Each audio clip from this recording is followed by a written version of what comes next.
So no, I'm glad that you said that you've been waiting to hear that, because it's so you were aware of that, and that's something that you were trying to do there. Yeah, obviously a big breakthrough. There were, to me, gosh, this sounds awfully egocentric, but there were only 1, 2, maybe 3 breakthroughs with lyrics and the structures of songs. Bob Dylan was a huge sort of shift in the possibility of the lyric in the song and its function, what it could talk about. And he took it from strict politics to surreal nonsense, where you made up your own meanings. And then, for me anyway, the next thing really was Lou Reed and the Velvet Underground, and Beefheart too. Those came around the same time for me. And Lou Reed took the lyric to the street and to sort of a filmic, a movie-like description of things that were really going on. People that were considered outcasts, that were included by him in the sort of possibilities of song. And then it just dawned on me that there should be no limits at all on what could be the subject of a song. That in fact, just as we said, why learn 3 chords when Punk said we should learn 3 chords and form a band, we thought, why should a song have any limitations? The imagination should never ever have a fence built around it, should never ever have an ending. And so deliberately we saw it with all the lyrics that we wrote, that it was really important to report back on the experience of life, both beautiful and awful. Of course, we got labelled with always talking about the awful, but in fact, if you look at the ratio of songs, there's maybe a handful that are dealing with atrocities, and there's lots of love songs, and there's lots of hilarious, silly songs, like What a Day.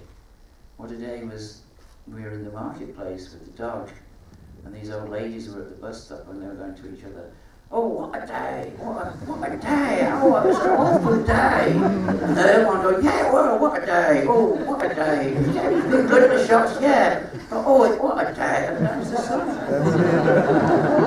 And it's one of my favourite TG songs. And it's just lifted off the street like that, you know. But it becomes something else when it's recontextualised. And that's always fascinated me, where there's a way that you see something.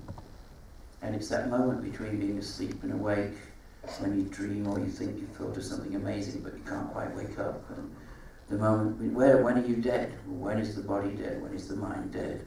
All those sort of lines that we take for granted in day-to-day conversation, but none of them are fixed. We don't know where it begins and ends. We don't know where things meet. And of course now science agrees with particle theory that the gaps between the particles that make up bigger particles are equal to distances of hundreds of miles.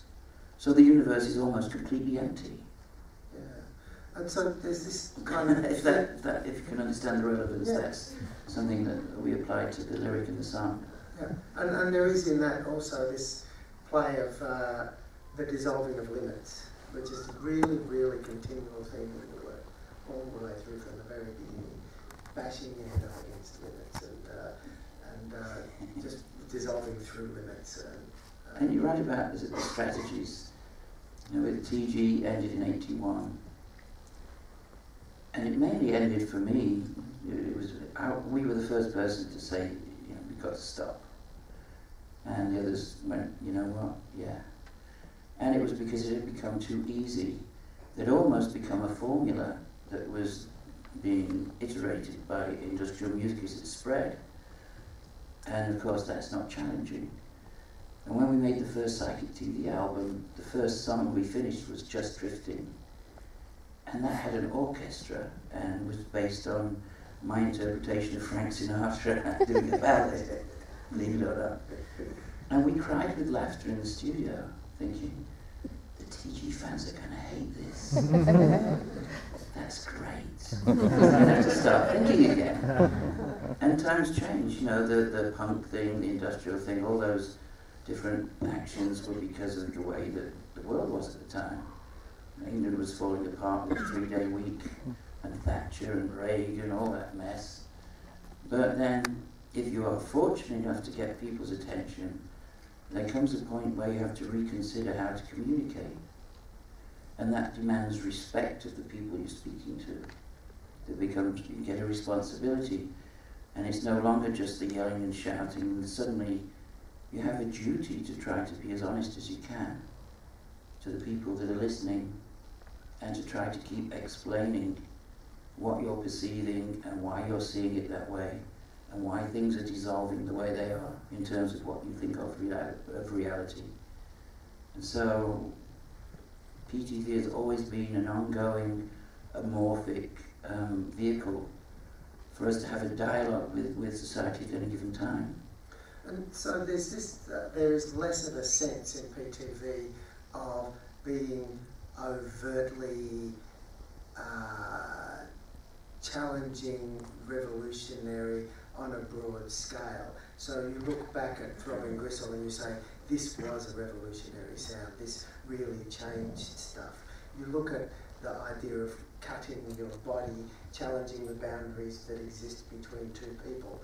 It's there's a violence in both of these things that is an element of shock, and it looks like a deliberate attempt to challenge, to break through, do that stuff. That is not as overt when you listen to PTV. And it's not meant to be. And when you watch the film, hopefully you see, as you did see, you see love. And it's funny, the last thing that we were obviously friends with Burroughs and Geisling for a long time. It was Burroughs that set me on my course in a way when he said, how do you short-circuit control?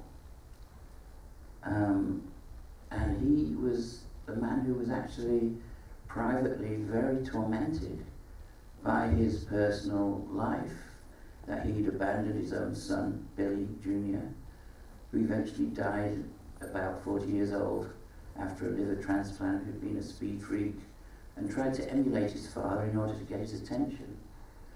And Uncle Bill, as we used to call him, Burroughs, shot his own wife, Joan, in the head in this tragedy in Mexico. And we were speaking to him a lot at that time on the phone. He was in Naropa in Colorado. And he was crying when he realized that Billy had died, because he'd never been forgiven, and he'd never asked for forgiveness. But then, after he died, James Grauholz, his partner and friend, came to New York and rang me up to go and see him. And he told me about William dying, and then he showed me William's diary.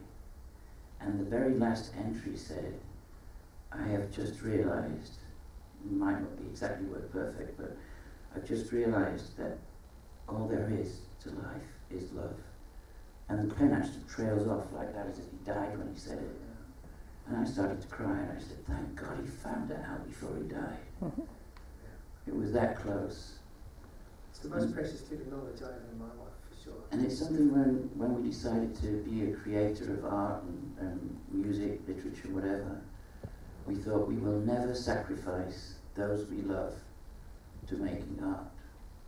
Those we love should always come first, no matter what. And that was a really strong and important difference in a way, in our approach. Okay, yeah. So, we've got a few minutes. If you want to have a clap, have a clap.